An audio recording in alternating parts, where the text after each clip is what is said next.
What is going on, everybody? Welcome back to the Faithful Phanatics show live here on DSM-Media's Philadelphia YouTube channel. Happy Wednesday, guys. I'm one half of your host here, Dylan Davis. To my right, my faithful co-host, Scotty. And if you guys are new to the channel, if you like the content, if you want to support the channel, make sure to do so by smashing that subscribe button on the YouTube page. It is the best spot to get your thoughts, comments, and questions pulled up here on the screen with the two of us on each and every one of our live streams.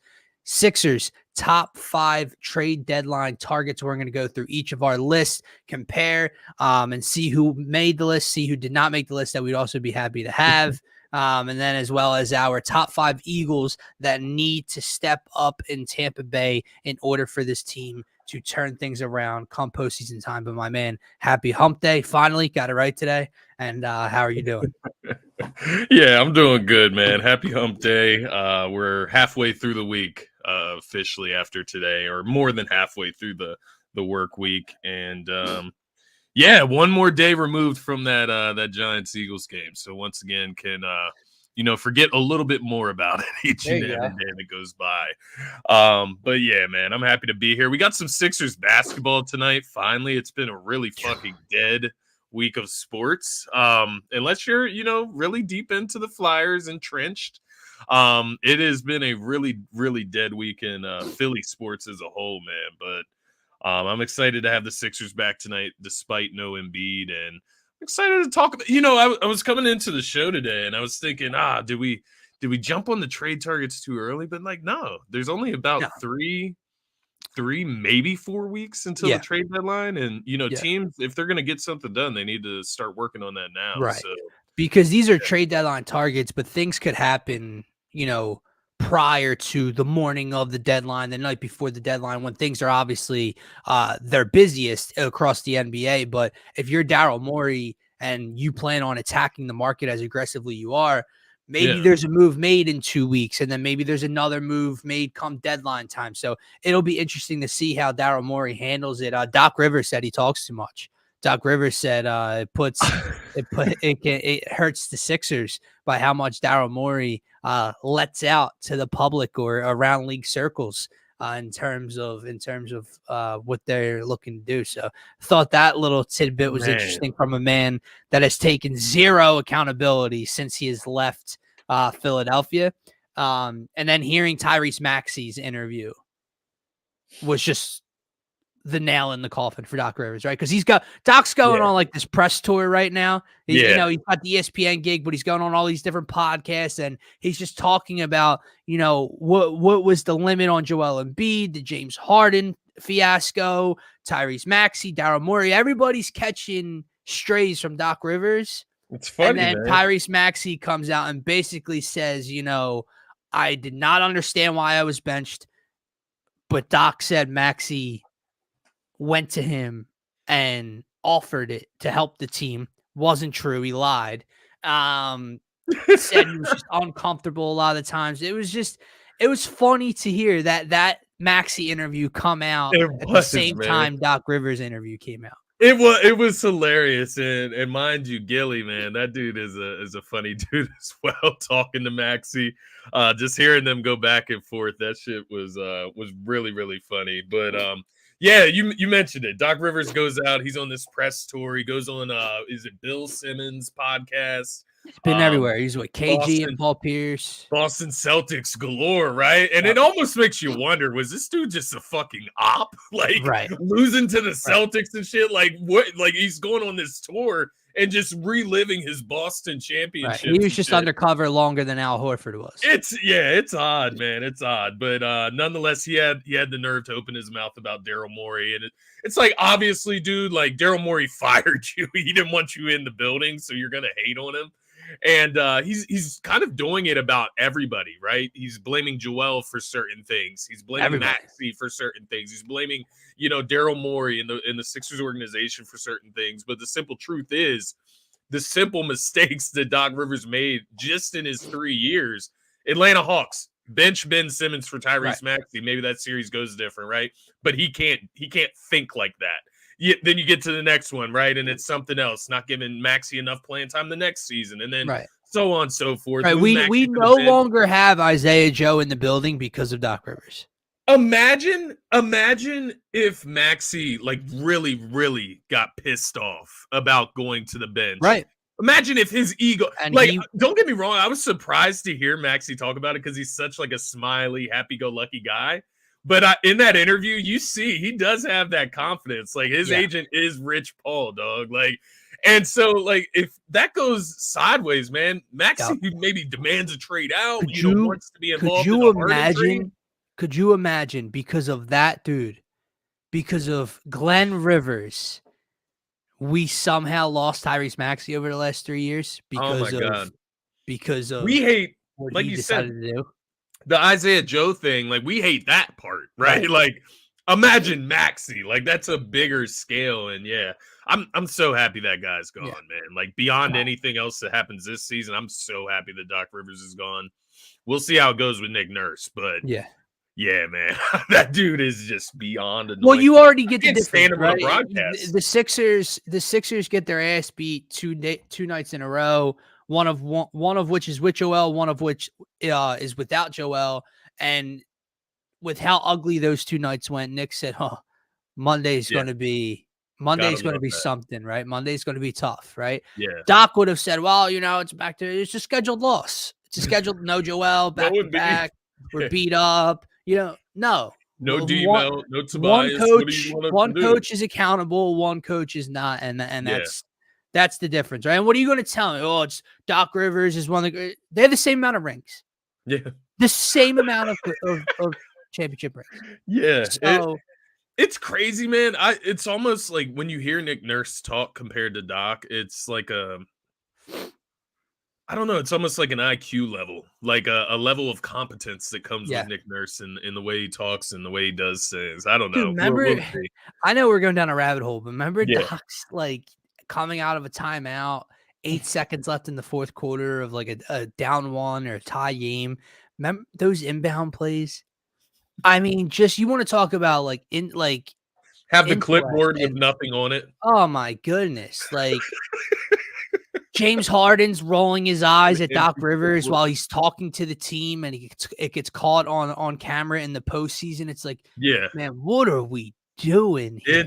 It's goofy, man. It is. It is really goofy. I don't know. I don't know how we mentally survived Doc Rivers the way we did, man. Like, don't get me wrong, it was driving me insane at Yeah, times, but it wasn't his always Doc Rivers. no, but yeah, I mean, we defended him up We until defended him last a year. couple I mean, times, we man. criticized him, but we acknowledged, hey, there's a lot more wrong than just the coach. And then Because you get to last year, it's like you can't do it and any see, longer. that's the thing, and we can, this is on a deeper scale. We are in a rabbit hole now because that's the thing when you look at Sirianni too, right? Right, And we defend him last year against people that just call him this rah-rah guy. Then you see him without his court. Like, so it's right. so hard in sports to tell if talent is just making up for the coaching deficiencies, if the coaching is just making up for the talent deficiencies, so on and so forth. It's so hard to like figure out that from like an analytical standpoint, right? Like you just can't tell. But No. now, as you get these glaring examples, these are the extreme cases like Doc Rivers the last few years, and then Yeah. of course Nick Yeah. Sirianni this year. The writing is kind of on the wall. Let's start there then, man. You said pre-show you wanted to have this conversation. I guess this is a good lead-in before we get into our top 5 targets. Yeah, Eagles, Tampa Bay, Monday night. Eagles coming in, finished the season 11-6, went 1-5 over the final 6 weeks. Lost the NFC East due to themselves. A lot of talk surrounding the head coach. We kind of talked about it for a second yesterday morning, but this is a more legitimate conversation. This yeah, isn't just this is if the Eagles are one and done, because I think that's what has to happen. I think if they yeah. get past the first round and they lose to Dallas in a close game, nothing's He's good. happening to Nick Sirianni. Yeah. If they go one and done, when they came into the season with this level of expectations and the 10-1 start and everything combined, and he loses this locker room, it looks like, and they lose to Tampa Bay, is Nick Sirianni gone?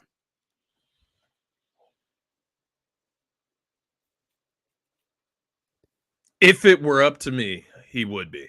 Yeah, if you go one and done in this situation, and it's a culmination of things, and to sit here and basically lay out the perspective that if Sirianni just wins this playoff game that he's safe, I think it makes it a little misconstrued, but it is what it is, right? Like when you come into the season with these expectations of Super Bowl or bust, you definitely can't go out in the first round, and you definitely can't go out in the first round on the road after you started the season 10-1 and could have locked up home field advantage very early, could have locked the division up very early. So from that standpoint, I think when you also factor in, that he had a say in picking these coordinators as well, right? He brought some of these guys in, and they didn't work. Clearly, they have not worked, and that's on him. And so that's an indictment on Nick Sirianni. When you hone it back in, I listened to this on the radio. You have to ask yourself a question, man. If you do bring in Eric Bieniemy,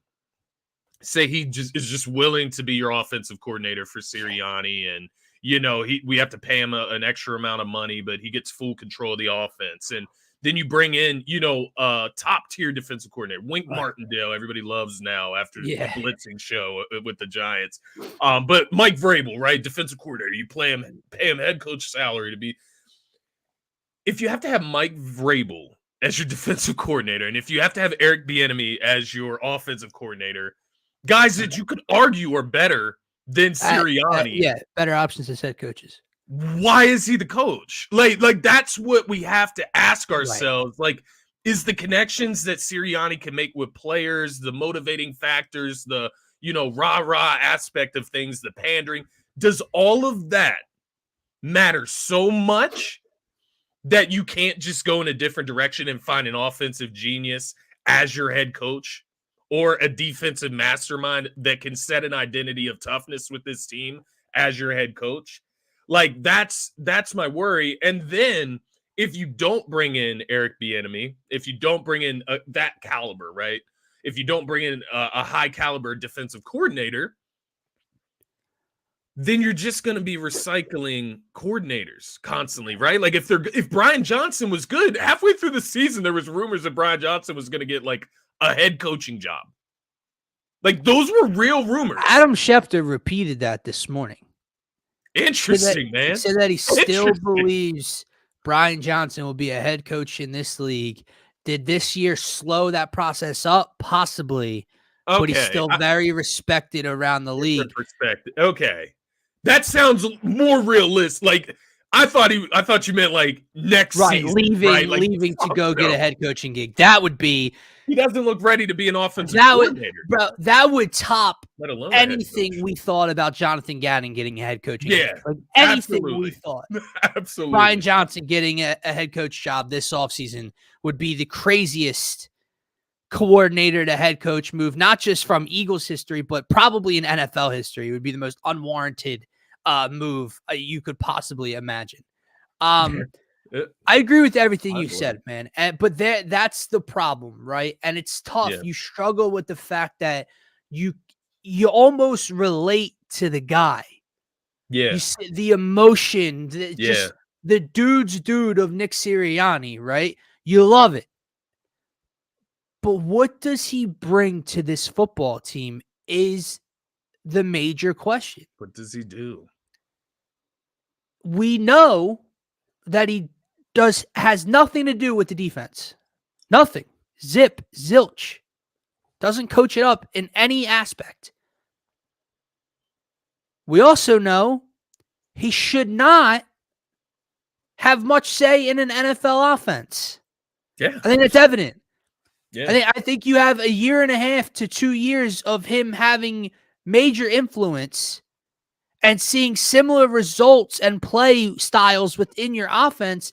And then you have the X factor, which is last year when we know he wasn't as involved in the offense. And if he's lost control of the locker room, if he's lost respect, if he's lost some of these guys or a majority of these guys, what is it that Nick Sirianni brings to this club? Yeah. And that's why he would have to go. See, Scotty, here's the thing. with no matter how bad they played, the injuries they've gone through, the sloppiness, the bad quarterbacks they've lost to, they are still the superior team to the Tampa Bay Buccaneers. Yeah. The only way Yeah. they lose this game on Monday night is if they continue to look the way they have the last 2 to 3 weeks. Yeah. And if that's the case, if they look the same, they have given up on this head coach. Yeah. Bottom line, I think Brian Johnson could call an awful game.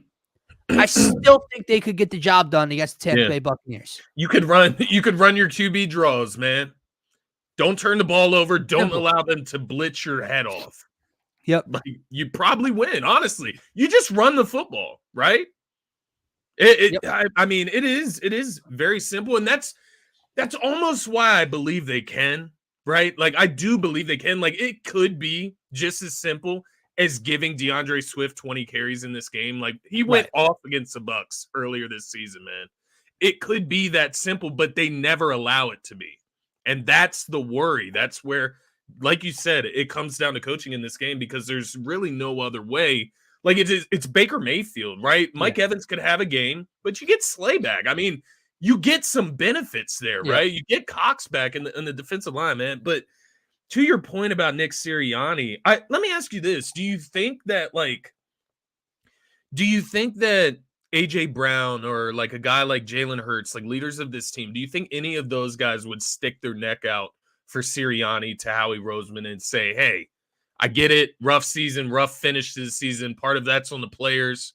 Like, let's ride this out with our coach next year and see how this goes. Like, do you see any of those relationships that close?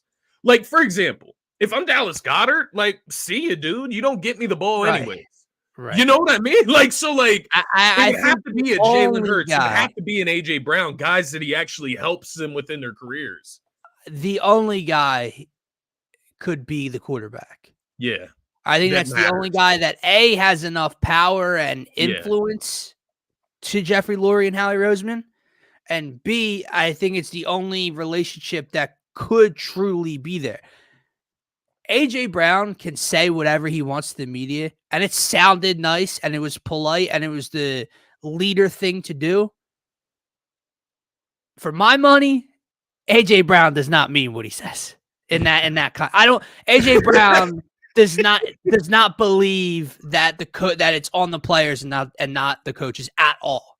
I don't believe that. I think he was doing the leader thing to do, the responsible thing to do there, and not try to pile on. So no, I don't think you're getting that comment from AJ Brown. From anybody else, I don't think it holds much weight.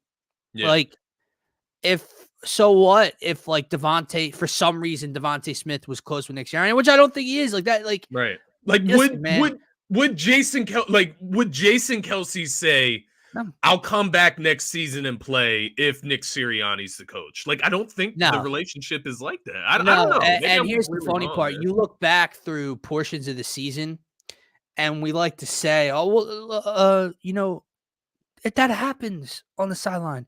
Remember the Rams game when we were winning? Yeah. And Jason was literally turning beet red, screaming in Nick Sirianni's face? Remember when Smitty and Hassan Reddick were saying stuff to Nick on Christmas Day? Remember when AJ's throwing his hand? No. I think it's become a major, major problem this year, man. So, all in all, if Nick Sirianni loses this team on Monday night, and it's evident, like, again, you're going to see if they wanted to be there or not. If that's the case, if they come out and play for him, if they come out and play like we've seen them play this season at certain points early on, they will win this game. Yeah. Right? That's what I believe. It's just there's two ways it can go. They come out and they look like they did against the Giants and the Cardinals, or they come out and they look a lot better compared to what we saw. Right. Maybe not. Right. Maybe it's not A+ football, but maybe it's week 3 in Tampa Bay on Monday night. And they win 24-10. You know what I mean? Maybe But it's if it something goes like that. bad, I think it's going to go really Really bad, bad. man. Right. I Right. do. Like Baker Mayfield throws for 320 yards and 3 touchdowns and shit like that. Yeah. No, I agree with you. I would agree. The defense honestly does set the tone sometimes because when I was watching that Giants game, man, I watched them on the first drive with Tyrod Yep. Taylor. My bad. I think I pulled No, it you're down. good. Did at the same time. You just saw the first throw of the game. No Wide pressure open. on Tyrod, wide open receiver. Did And you you're see like, why? okay. By the way, did you see why that happened? No, I didn't catch like This was part of clip. like Dan Orlovsky's breakdown. The first play of the game. I couldn't bring myself to watch him, man. Like I've I hear watched you. him all season. I couldn't I bring hear you. myself to watch it. I hear you, Dude. but he was good in this. The first play of the game, literally, for Tyrod Taylor and the New York Giants, Matt Patricia dropped Hassan Reddick into coverage. Yeah. Into zone coverage. And at first, he points out that Reddick, he's not comfortable with it, but he's okay. He's in his spot. And then Tyrod Taylor rolls out because there's no pressure from that side of the line because Hassan's not on it. So he rolls out and no one's near him. So now Hassan, who doesn't know what to do, leaves and goes to rush Tyrod Taylor. Yeah. Insert the wide receiver into Hassan Reddick's area. Boom. Big play, big catch. Yeah, exactly. 19-yard passing catch because Hassan Reddick was dropped into coverage on the very first play from scrimmage. Oh, my God. Yeah. Oh, my. But the last thing before we get into our next topic here, man. We think that Nick Sirianni could and would be fired because if they lose on Monday night and it looks like he lost his team. Yeah. The question is, should he as well? Like, should he be gone? Made the playoffs year one, winning record. Super Bowl run last year. Made the playoffs again this year. And my answer would still be yes. My answer is a lot closer to I don't know. Yeah. Should he? But I still lean to a yes here. Scotty, man, this is not the same as making the playoffs in year one. Like, for you to stack the resume and say playoffs, Super Bowl, playoffs. Yeah. No. Year one was a very nice achievement.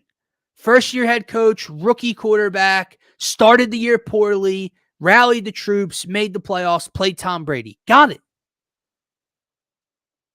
You were supposed to be in the Super Bowl again, in the NFC Championship game again, hosting the NFC Championship game again. You don't just get the accolade of made the playoffs 3 years in a row if they lose this game. You know what I mean? Yeah. Like, this is not a celebration that we're here. Yeah. This is an ultimate failure if they lose this ball game. So, yes, I do believe that he should be let go. This would be you mentioned it yesterday. It would be the biggest collapse in Eagles history. Like, it wouldn't be like the worst loss or the biggest letdown in a game, but over an extended period of time, including expectations, a 10-1 start, it would be the biggest collapse. Yeah.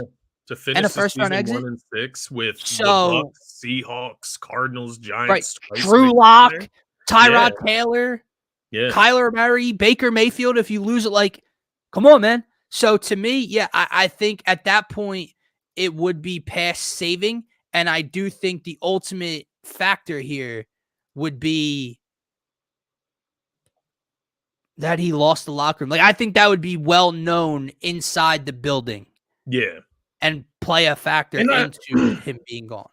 And I think, there's a lot of factors that play into this situation that just simply point to yes. Like, the only thing that points to no is the fact that he got you to a Super Bowl last year. He did lead the team. Like, regardless of what we think he did or was involved in, he was the head coach. And then the other side of it is, you do kind of like him.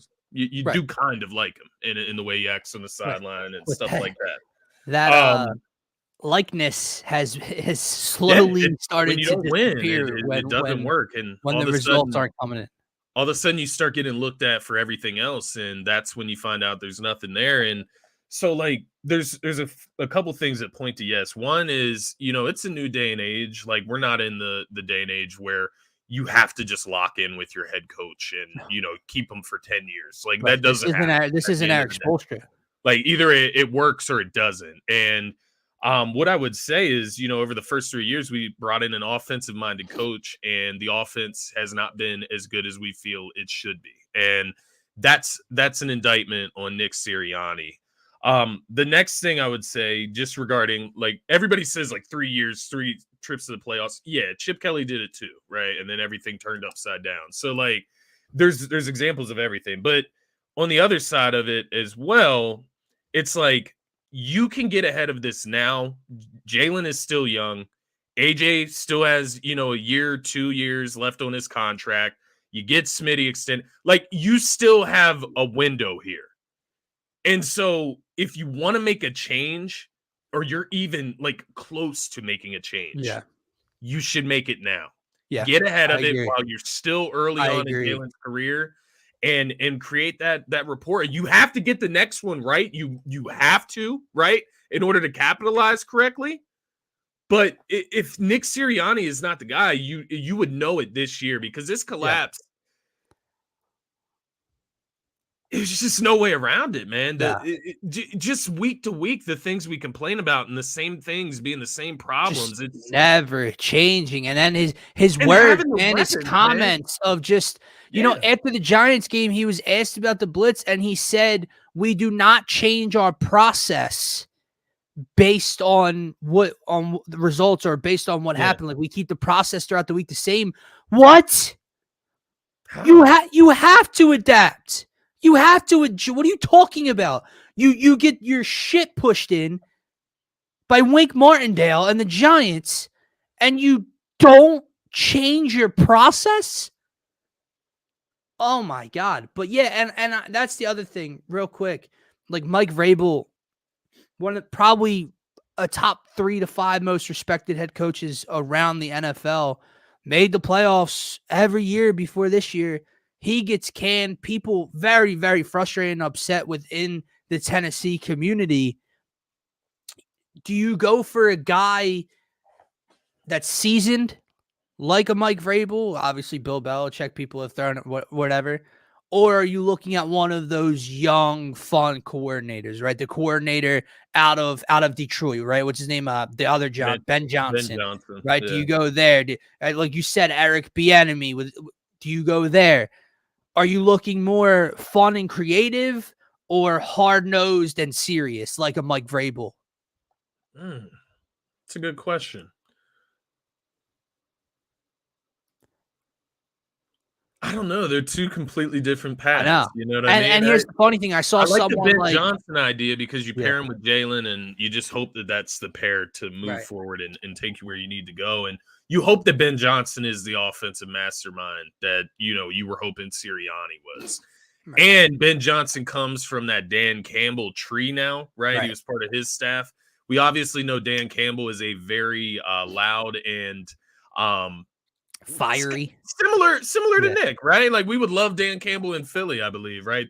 The bite your knees off, it was a little weird, right? He goes a little too far sometimes, but if you brought in a piece of his staff, I think maybe that guy comes with a little bit of that fiery personality, if you're willing to be part of Dan Campbell's team.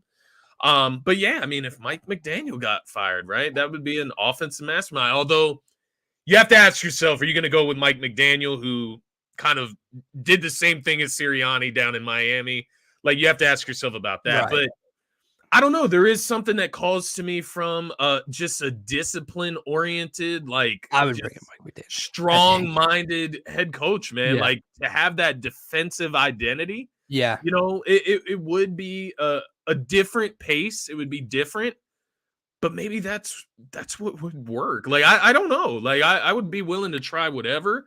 I do think, being a leader is part of it. Obviously, Sirianni excelled at that part.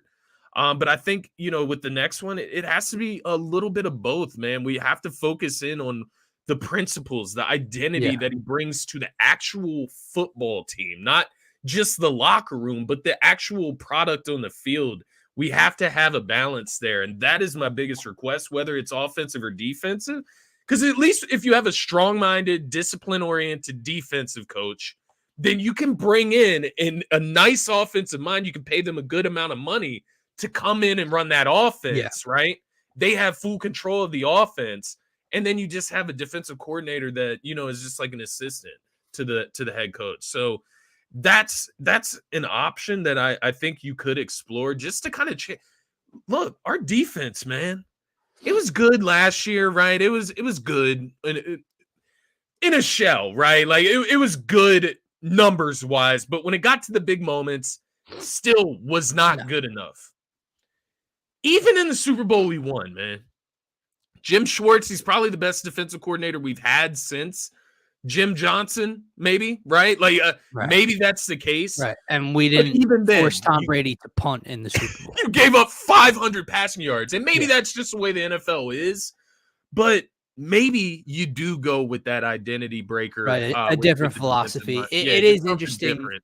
It is interesting because, like, when you think of like these offensive minds, you think younger guy, and that is kind of the direction they went with Nick, except you didn't get the young offensive minded guy. You just got a young guy, right? Yeah. Like Nick is not Matt LaFleur. Nick is not Sean McVay. Nick is he's not any of those guys. Right. So, that's where they missed there, you could say, in terms of the identity they were looking for. Yeah. So yeah, it would be interesting. Jim Harbaugh, man, coming off his natty title with Michigan, making the transition back to the NFL probably. I don't know. Like, how I can't really say no, can I? Like, why would I? Right. What reason would I have to be like, no, I don't want Jim Harbaugh? I don't know. Maybe he can just bring some of his staff with him. Maybe he brings Jesse Mentor with him, defensive coordinator. Yeah, I mean, he has more experience than Nick Sirianni. I mean, I don't know. Like at the end of the day, like I think he would fulfill what I'm asking for within a candidate. Like he has an identity that he would bring to the football team. He's done it before in the NFL. He's been to a Super Bowl just like Sirianni has. I guess the thing with Harbaugh, it would be more, would he come to Philadelphia? Because I think he would have a lot of options. Right. No, I agree. I don't think Jim Harbaugh's coming to Philly. It's right. Just, I don't know. The opportunity of this Philadelphia Eagles team with Jalen Hurts, AJ, that core, is very appealing. I would say to most candidates, like a Ben Johnson, right? If you're leaving Detroit, you going to the Chargers? Justin Herbert, I mean, he's a good quarterback, maybe. Right. Mike Vrabel. Yeah, you going to Tennessee?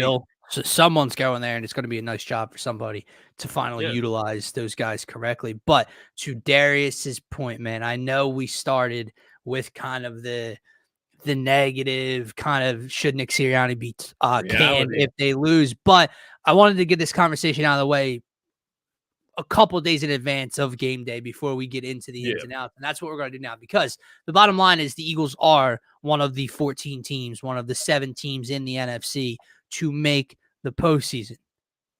So let's see what they can do when we get there. There have been so many issues over the last 6+ weeks, man, that need fixing. Let's talk about the players. There's only so much we can ask from the coaches, man, because they clearly don't seem interested in changing their ways. But the players can show what's in here. The players can show up on the field and change the outcome of this game. So we're going to go through our list of our top 5 Eagles that need to step up in Tampa Bay. Really need to step up in the playoffs, but it starts in Tampa Bay to get that road going. So let's start there, man. Number 5, Scotty. I'm going to throw Cam Jurgens at you, man. And I know that sounds like a weird one, right? Something's off with this offensive line. Obviously, they're not 3-point stance, hands in the turf, head down, run the ball. It's not the way the game's been called for them. So it throws them off a little bit there. But their pass pro has not been the same. I said it to you yesterday morning, man. Yeah, Wink Martindale was blitzing, but there were also lots of times the Eagles had a numbers advantage in terms of their protection. 6 to 4 rushers, 7 protection to 5 rushers. and they still got bullied. Jalen had to leave the pocket early. He was being rushed. He was being hit. Their pass protection has not been great this year from week one on. And I look to Cam Jurgens specifically because at times he looks the most uncomfortable out there. Yeah. There was a one play in specific on Sunday against the Giants, man, where this D tackle just gripped him up and just bulldozed him, like just took him straight down to the ground, ran right through him, created a hole for a linebacker, and Jalen was flushed out of the pocket. Cam Jurgens was on his back in 0.2 seconds. Yeah, I did actually. I point to Cam Jurgens. You're next to You're in between Kelsey and Lane Johnson. They need to be better as well. The whole line does. But Cam Jurgens, to me, in terms of the guy who can kind of make life easier for Jalen, make life easier in the rushing attack, needs to be better in the postseason, especially against that Tampa Bay pass rush. No, I absolutely love it. And I agree, Brett, obviously. I do think Cam Jurgens, he's the weakness and he's the key, right? Like he's the key to that offensive line performing well, and them all being on the same page. And I'll throw another piece, not on the offensive line to you, but as far as just an extension of the offensive line, I'm looking at Dallas Goedert, man. Like it's partly on him, it's partly on the quarterback, it's partly on the offensive coordinator, the play callers. But also on Dallas Goedert, like there was a couple clips in that New York Giants game. Obviously, they were bringing a ton of blitzes where his head just wasn't turned around. Yeah, he's just not turning around, right? Not being ready for the ball when Jalen has to get it out quicker than he's supposed to. And I think that's an adjustment that, yes, the coaches can coach him to do that, but that's also something he can watch on film and see that he should do differently. And if he does that against the Buccaneers, I think he's going to get a lot of opportunities. It's also something Jalen needs to say to him. And just getting the ball in his hands, right? Like giving him opportunities. And I think we could see him work the middle of the field that way, especially on those blitzing downs. But yeah, it's on Jalen, it's on the offensive coaches, but it's also on Dallas Goedert. Everybody gets a little bit of blame for that lack of, awareness. And then also with Dallas Goedert, extension of the offensive line, you got to be ready to help pick up those blitzes when you're not going out on routes, when you're not being a decoy, right. or chipping before you get out on a flat for a pass. Now, right? Let's be honest, they shouldn't have Dallas Goedert, blocking their best defensive lineman or their best edge rusher, but nonetheless, whatever his assignment is, just get it done and make sure you're focused on the game. I think he had a false start in this past game as well. So for you to only play the little amount of time you did and have those mistakes in the game, fix those.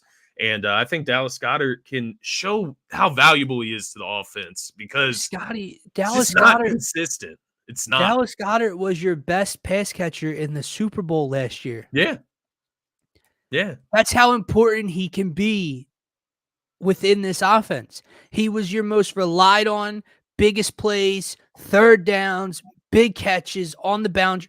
Dallas Goedert was everywhere on the biggest stage. That touchdown run against the Giants to open things up in the divisional round last year, one-handed, right, finishes the run. Dallas Goedert is a weapon. He's simply not being used as one, but to your point, those things need to be fixed as well. Like, you're not being utilized, and maybe you don't like this play call and you think it's stupid, but you still have to cross every T and dot every I and make sure you're doing everything you can be doing right on the field. And when Jalen's being pressured and you're just running down the field with your head towards the other end zone, that's not helping anybody. So, exactly. Get those things right. I agree with you. That's what the best tight ends in the NFL do, right? If he wants to be regarded as a true top 3, top 4, top 5 tight end in the NFL, right, you got to do the little things right that allow you to get those extra opportunities. That's what the good ones do, man. It's not that they all just get 15 targets every game, right? Like, Kelsey, the Kittles, the Mark Andrews of the world, sure, they probably get double-digit targets every single game. But everybody else, they got to get their opportunities where they fit in, and they also have to create opportunities for themselves. So, man, I need Dallas Goedert to step up. My number 4 is a guy that used to create opportunities for himself, has struggled with our fan base, has missed a little bit of time, And I'm going to go to number 2, and I'm going to go to Darius Slay returning from injury here on the back end. Look, the pass rush has been non-existent. They can't tackle. They can't stop the run. It's been a mess.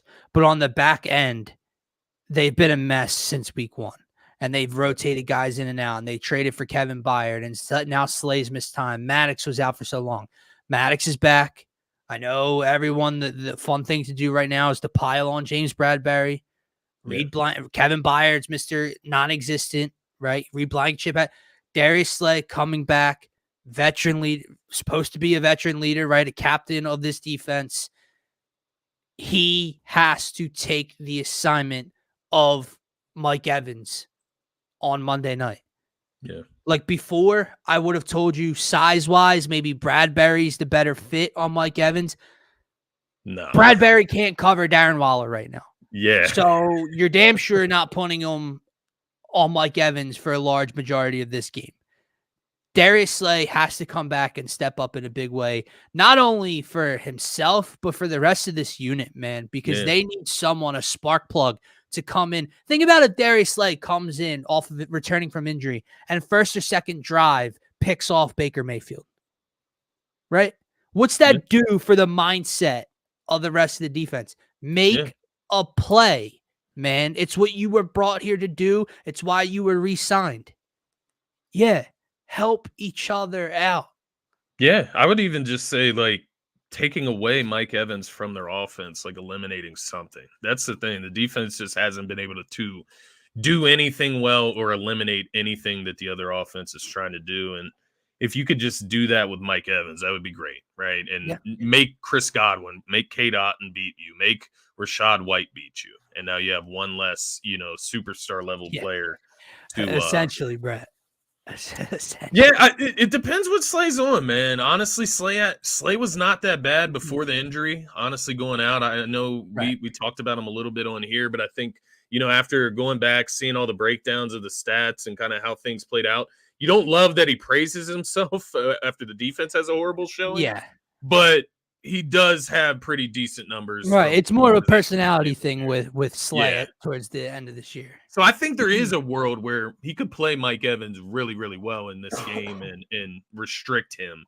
But yeah, we'll see how that plays out. He's got to step up, right? And he is coming. Well, and here's the thing, Scotty. If he can't, what are we doing here? Yeah, what are we gonna do? This is the baseline. Like, I know Mike Evans is still a big threat on the outside. But when you look down this NFC line, CeeDee Lamb, Deebo Samuel, Brandon Ayuk, George, whatever you want to throw out there with San Francisco, if it's the Rams, Cooper Kupp, Puka, like, it don't get easier past Tampa Bay. Yeah. So we're sitting here like, do you think he can handle? Well, if he can't handle Mike Evans, we're not going anywhere anyways. And chalk it up. So he better get right on Monday night. Yeah, no, I completely agree. I would say I see Brett's comment there about CD. The only difference, Mike Evans, I believe, generally plays outside. Godwin's going to be the slot. I think so. I believe so. Yeah, I mean, they may move him around. Mike Evans is a talented dude. Yeah, this Matt Patricia's idea. But you got to hope that Zach Cunningham being available, right, back, Morrow being back. You have to hope that eliminates maybe the Nolan Smith and coverage type of situations. But I won't put anything past these guys until I see it for myself. But yeah, no, I think Slay's a good call there. Two guys that I'm going to kind of combine into one and just call them safeties. Reed Blankenship and Kevin Byard. Okay. I need both of them to step up, or one of them, right? One of them step up and make a play. Reed Blankenship had an interception last week, but he's also had these games where he's kind of been the guy that we've seen trailing behind a wide open guy, right? And getting burned. Reed has had a tough go of it over the last couple weeks. And I think Byard has kind of gotten settled in where he's kind of you just don't notice him at all. Exactly. Like Marshawn Lynch says, did he play? But you might not notice if he played, but sometimes that's a good thing. Right. I need one of these guys to step up and make plays in this game. It would be beautiful for Byard to step up as the leader, right? Show something towards the end of this season, finally in the big moment in the playoffs, really showcase what he's bringing to this team. you mentioned getting Darius Slay back. It helps the entire secondary, right? You have that guy over there that you trust. That's a big thing, is trust in the secondary, right? And when you have Slay over there compared to Ringo, as good as Ringo has shown, as good as Eli Ricks has shown at times, you trust Slay a lot more over there on that side. Right. So it allows you to play more freely within your zone or within your whatever your responsibilities are. And to that point, I'm hoping that Byard can step up and control the middle of the field. Along with Mike Evans, that's the first part of it with Darius Slay. I believe you're right there. The next part of it, Cade Otton and Chris Godwin in the middle of the field. Just do something. We talk about it all the time, and it's a funny. Do Can't be something running to be free. felt. You can't stop everything, right? Right? Yeah, exactly. Like you maybe, can't be running free over the middle. Right. Maybe, it's not going to be an interception in the end zone against the Chiefs like he had on Monday night, right? When we talked about on that night. But maybe it's someone coming across the middle that you want to make rethink coming over here again. Maybe it's you coming down and filling a gap and lowering your shoulder into a running back, right? Make yourself felt on Monday night. Who does that? No, exactly. Like, you want to talk about a spark to a defense? Yeah. You need to step up and make a play. Maybe they hold on to the ball, but Chris Godwin's going to rethink running this route the way he did this time. I mean, who has some swagger on this defense, man? I guess it's just Reddick and Sweat have been non-existent of late. Because I'm just thinking back, CGJ would make a play, you get the celebration with it, you get the swagger, and Byard if he does make a play, right? You're not getting much out of him, right? He's just he's a veteran. He's kind of reserved. Reed does his white boy dance, right? Yeah. You get a little. I don't know, man. I need those guys to step up. It really is the secondary as a whole, though. If we're being completely agreed, honest. Byard, Reed, Bradbury, if he's Slay, in, everything he will be, and Slay, yeah. Slay and the safeties are on the list. You had Maddox and Slay back. That's a good part of this as well. You have the entire starting secondary from the beginning of the season. You just have to hope that Maddox has worked some of the rust off, that Slay, even with some rust, is still going to be better than Ringo and Eli Ricks. Yep.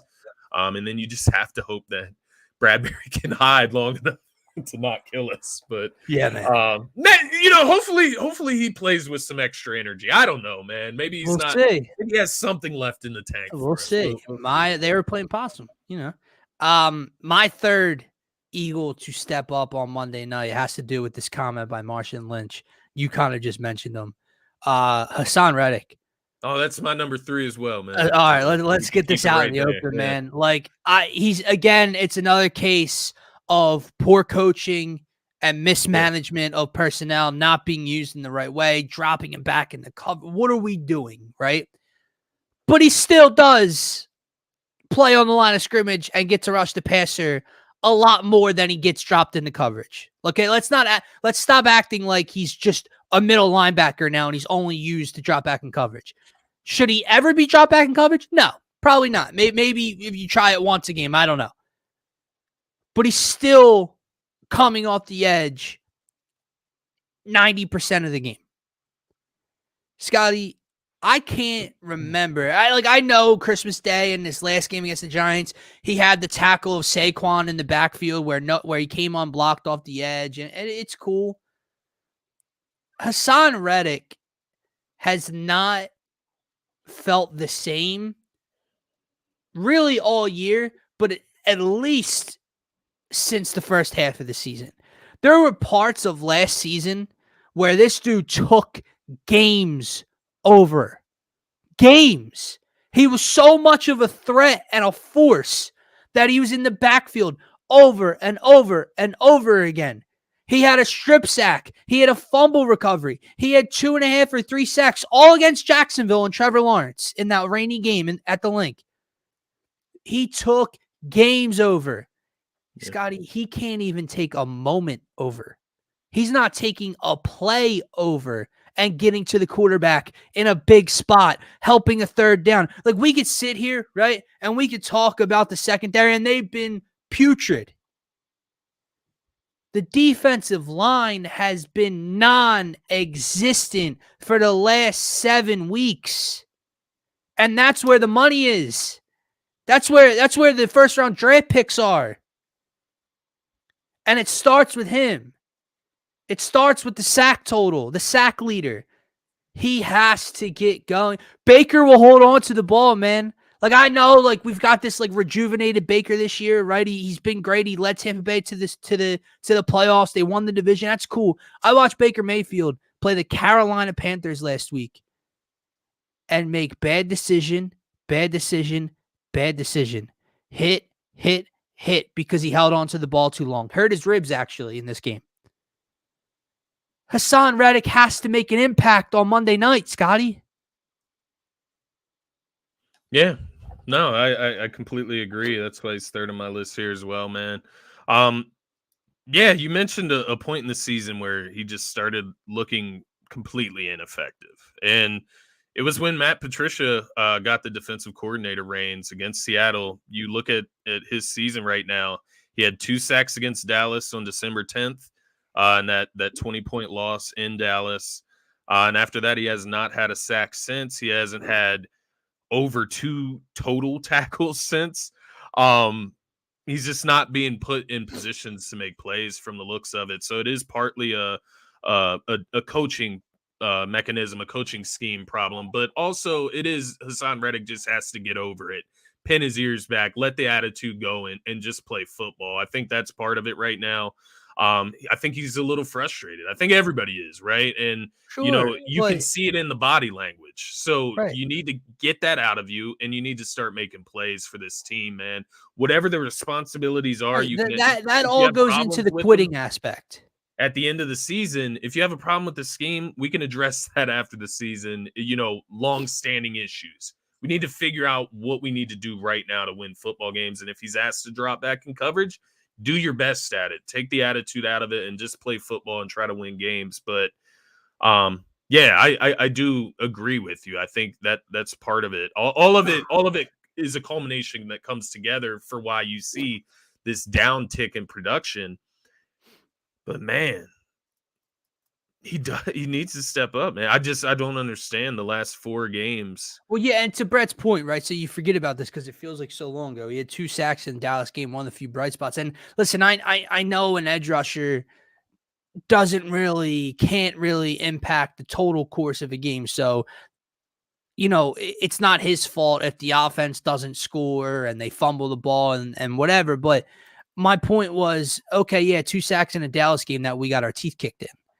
Like, where was he in Seattle when we had the lead for 58 minutes of the game in a 1-possession game when Drew Lock had the ball on his own 8-yard? Like, where was he in one of those moments, right? Where was he against the Cardinals when Kyler Murray was marching up and down? You know what I mean? Like, yeah, I did forget about the Dallas game, but that's meaningless. Those 2 sacks mean nothing to me in the third quarter or whenever he got them when we were down by 21 against the Cowboys. And yeah, he is not being used correctly. And to Darius's point, 1,000%, the defensive line is being mitigated because they're throwing so quickly, right? Mac Jones did it week 1. Remember that? Week 1 of the season, Mac Jones was quick pass, quick pass, quick pass. Yeah. So it's a lot more difficult to get after the quarterback when the ball's out in a second and a half. But you still, man, you're paid to get after him. You have to do it. Yeah. You have to He's make shown this yourself season that present. he can. It's not like it's just gone. You know what I mean? It's not like he had like this, horrible down year. It's just, where have you been lately? Like you said, man, like he has had big games this season. I mean, against the Rams, he had 2 sacks in a close win.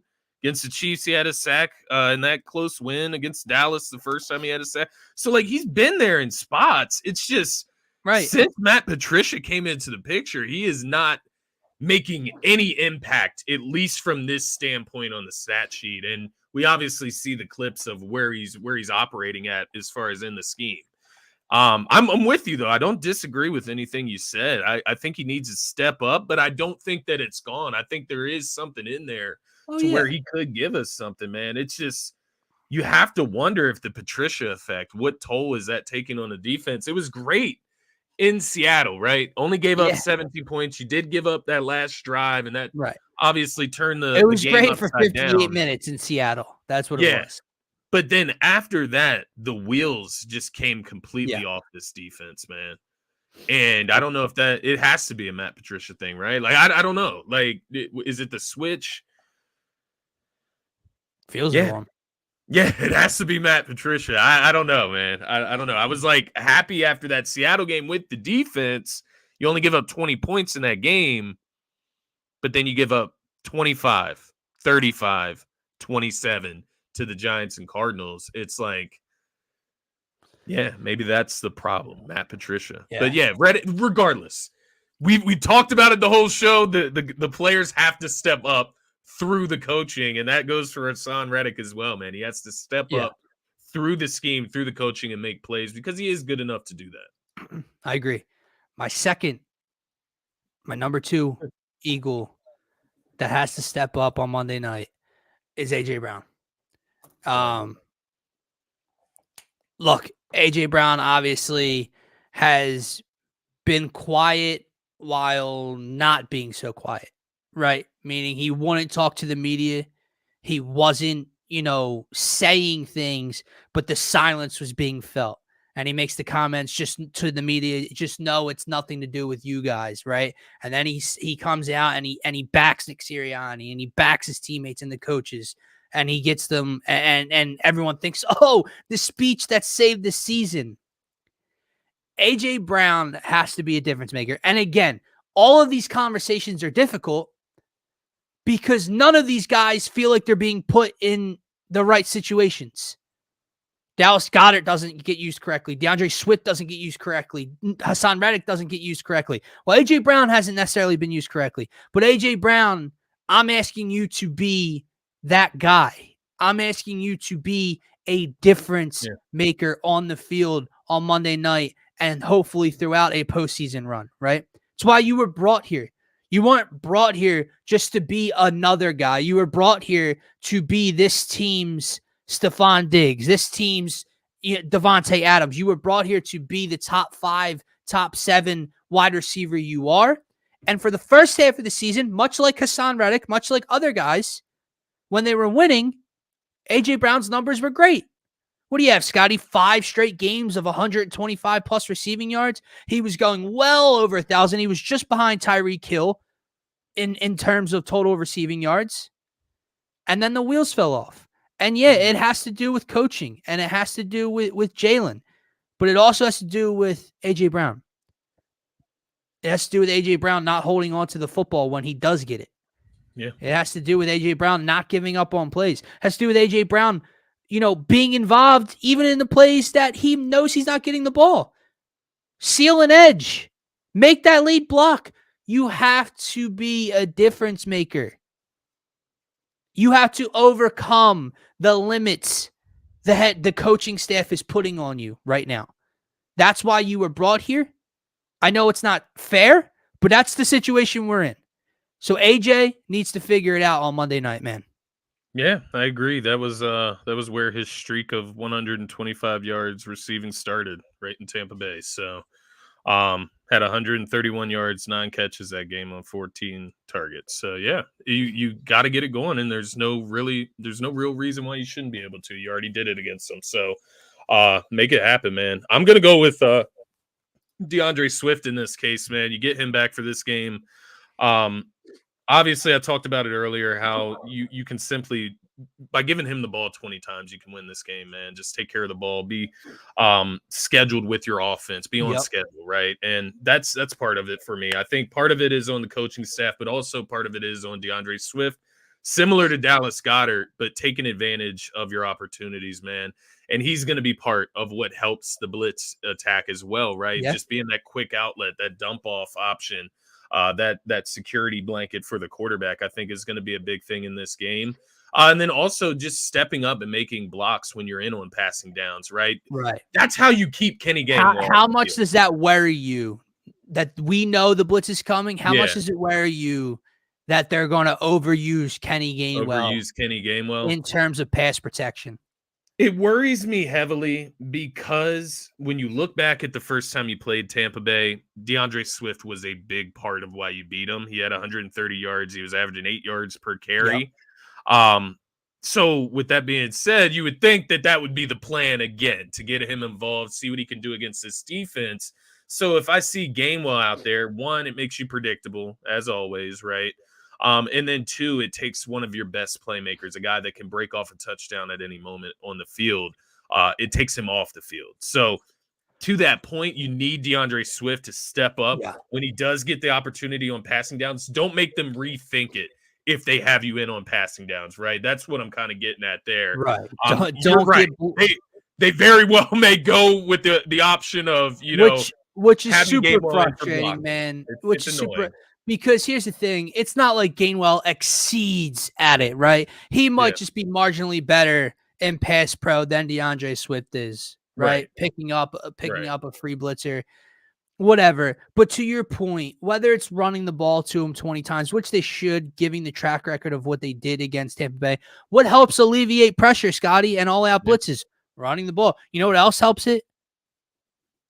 Screens. To your running back. Slip screens. Your running back Like my that uncle likes said to this to me do the other screens. night, man. Like how do we get a utility player basically in DeAndre Swift, a guy that can run the ball successfully, but also is dangerous as hell in the pass game? Scott, realistically, what does he have on the year? Maybe 10 catches. And I think I'm being like nice. Yeah. Who does that? Who gets a pass catching threat like we have and totally ignore the fact that you have it? Who does that? Only us.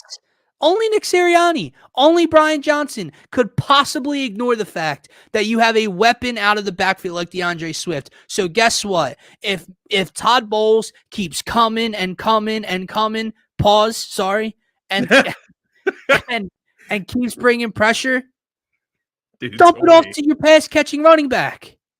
Yeah, no, I agree, man. And to your point, to Marshawn's point, or actually, no, I'm sorry, Darius. I think he actually said it in the comments there.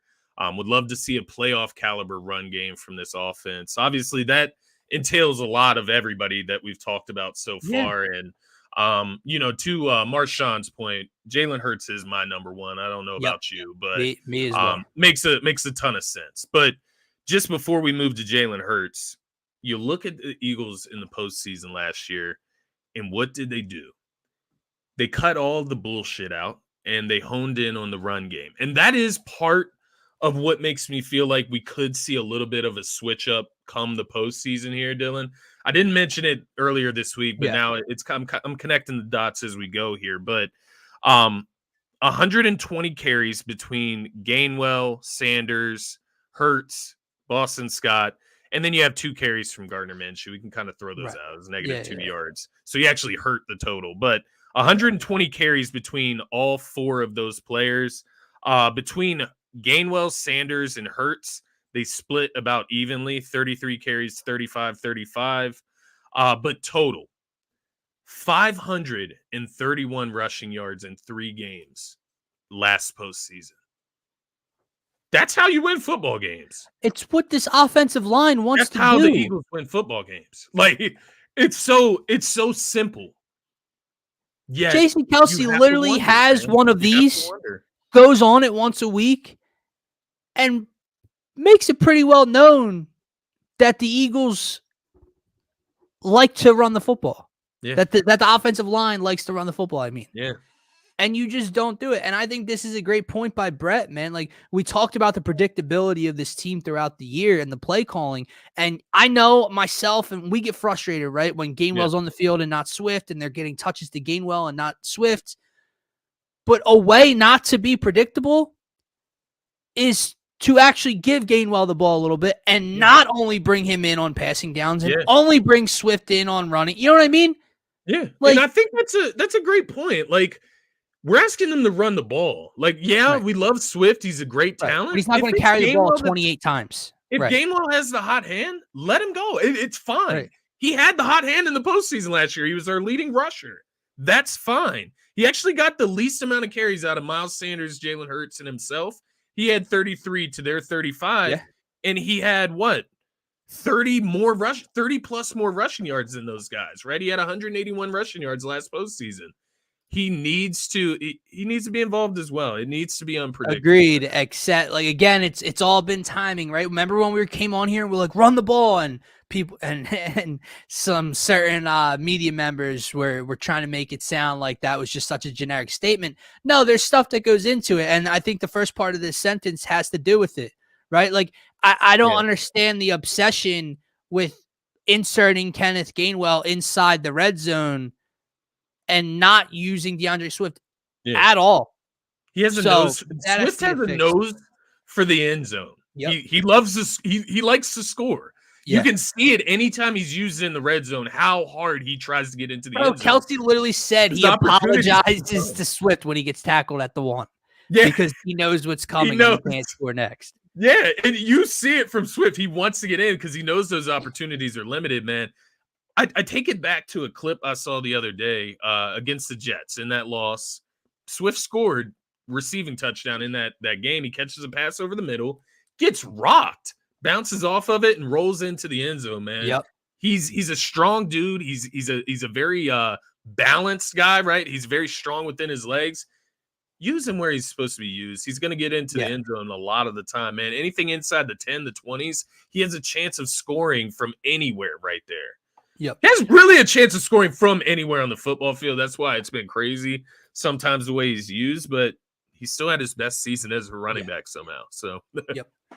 And to no one's surprise, like you mentioned, Jalen Hurts is both of our number ones on this list. I think it's very clear and obvious, and I think it's also very simple. I don't want to see any apology post from Eagles fans to Jalen Hurts. I don't want to see tribute videos to Jalen Hurts and calling him king and it having 4,000 likes like I saw earlier on in the week. Jalen Hurts is banged up. The knee's been banged up all year. The finger is now hopefully still intact. The play calling, Nick Sirianni, Brian Johnson, the fact that they don't everything. Jalen Hurts has not necessarily been given a clean hand this year. He needs help. Yeah. But Jalen Hurts has been from great this year. He's been far from good at times this season. He lost them the game in Seattle. Like we could talk about the Bradbury drive and Drew Lock. No, Jalen Hurts lost them that football game. Jalen Hurts has 19 turnovers, almost 20 total turnovers this season. He's missing reads. Jalen Hurts has to step up and beyond the bad play calling. Step up and beyond the fumbles and the drop passes and whatever. He has to be the guy on Monday night, Scotty. This cannot be a 187 passing yard game, a rushing touchdown and an interception from Jalen Hurts. They will lose on Monday night if you get what you've been getting from Jalen Hurts. You know what he needs to be? He needs to be special.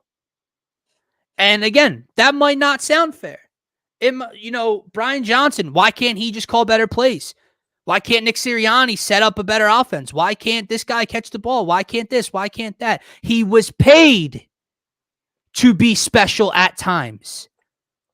The great quarterbacks, the truly great quarterbacks, step up in these moments. So no, if the Eagles lose this game and Jalen Hurts looks pedestrian on Monday night and he himself has no answer for the blitz, you will not hear me on Tuesday morning putting all of this blame on how bad Brian Johnson was and why didn't you run the ball. Fuck that. You have to be special on Monday night. I don't care if it's unfair. You got to go do it.